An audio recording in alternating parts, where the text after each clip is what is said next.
Allez, c'est parti. Un, 2, 3.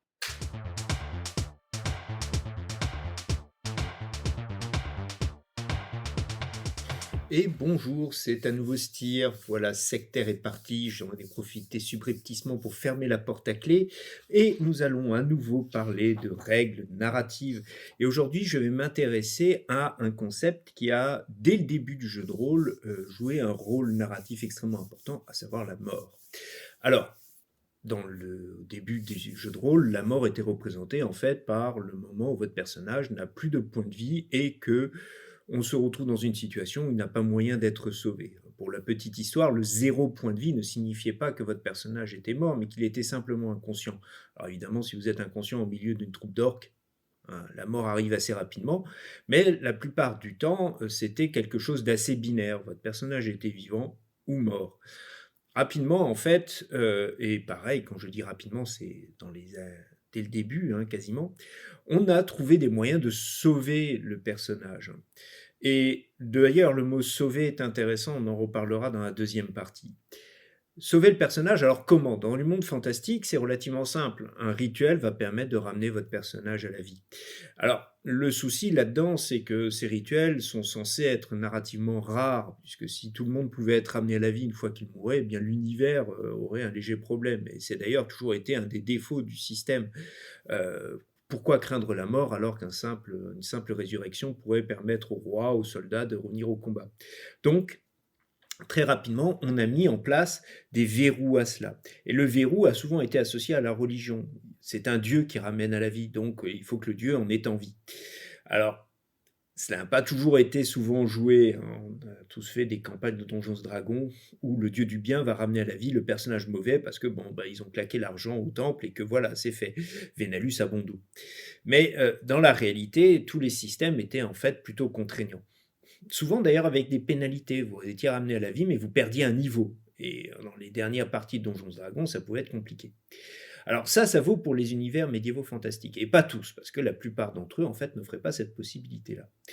La réalité, c'est qu'en fait, la mort était effectivement plutôt définitive, mais avec quand même des petits twists.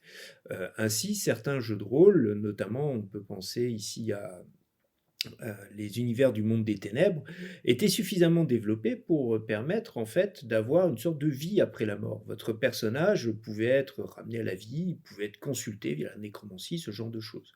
Et puis, que dire des vampires qui, par définition, en fait, sont déjà morts. Eux-mêmes doivent avoir une possibilité de mourir définitivement.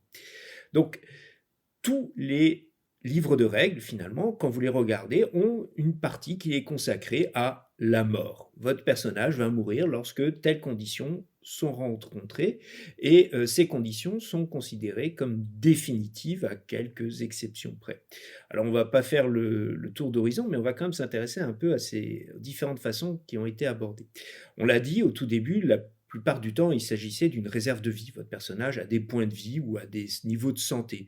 Et quand ce niveau de santé atteint un certain seuil, eh bien votre personnage tombe inconscient et meurt. Et c'est la vérité, ce qu'on va rencontrer quasiment dans tous les jeux de rôle, que ça prenne, comme dit, la forme de point de vie ou de seuil de vie. Ainsi, par exemple, dans le monde des ténèbres, au lieu d'avoir effectivement plusieurs points de vie, vous allez avoir des blessures légères, des blessures graves, des blessures critiques, etc., etc. Mais au final, cela revient au même.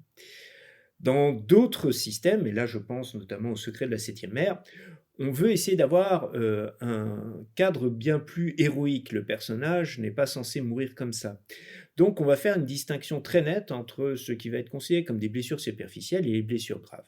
Et avec une précision qui est très claire, le personnage ne meurt que si l'adversaire en face décide qu'il va mourir. Parce qu'évidemment, les méchants dans les films de cap et d'épée veulent réserver un sort pire que la mort, ouvrez les guillemets, fermez les guillemets, à l'ennemi. Donc ici, John Wick va beaucoup insister sur la narration du combat et notamment la narration de la défaite du joueur.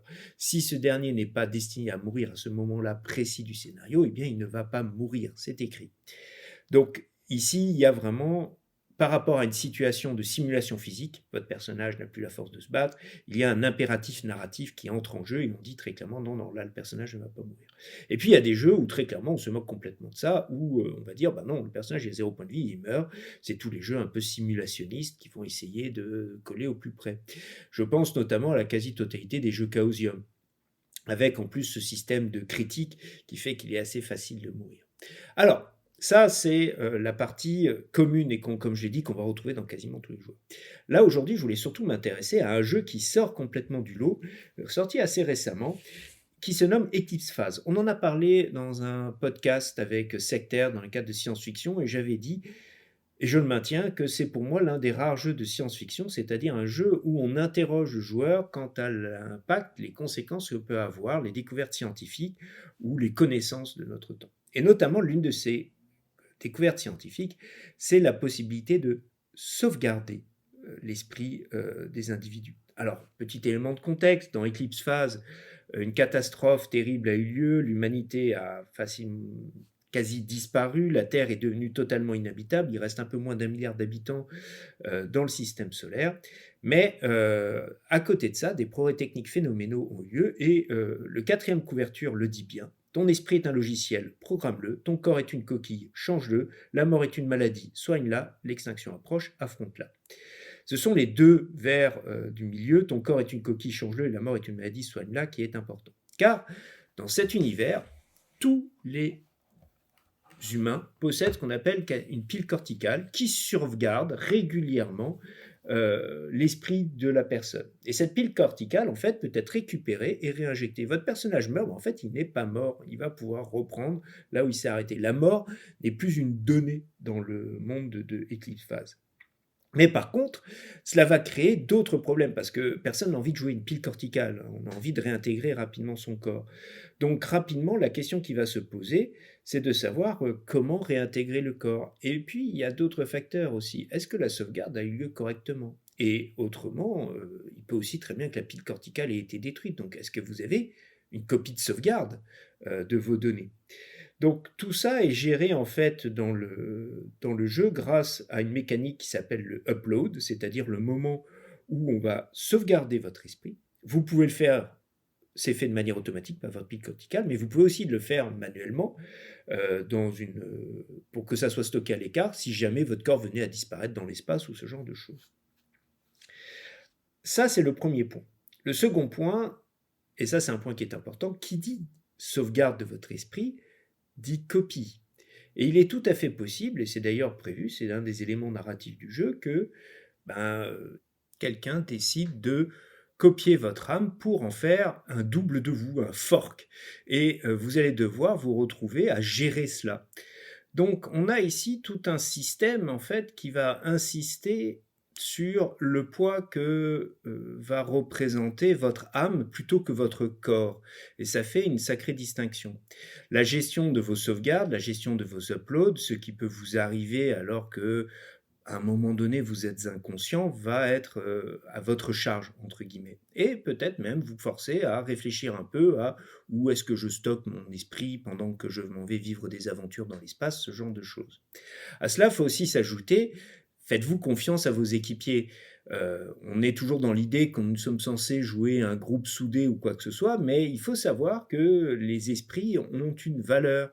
Et finalement, ça peut rapporter beaucoup de vendre l'esprit de votre petit camarade dans une usine à infomorphe ou ce genre de choses. Donc tout cela est bien sûr pris en compte dans la mécanique. Et c'est un véritable changement par rapport à d'autres. Alors il existe d'autres jeux sur lesquels on joue beaucoup là-dessus. Et un autre qui me vient à l'esprit là-dedans, c'est Vrace.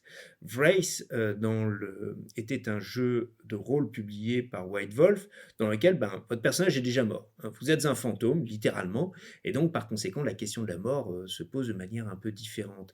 Mais avec quand même un peu cette limite qu'il est possible d'atteindre une situation dite d'anéantissement, mais extrêmement complexe finalement à arriver. Ce serait plus de l'ordre de la maladresse du joueur qu'autre chose.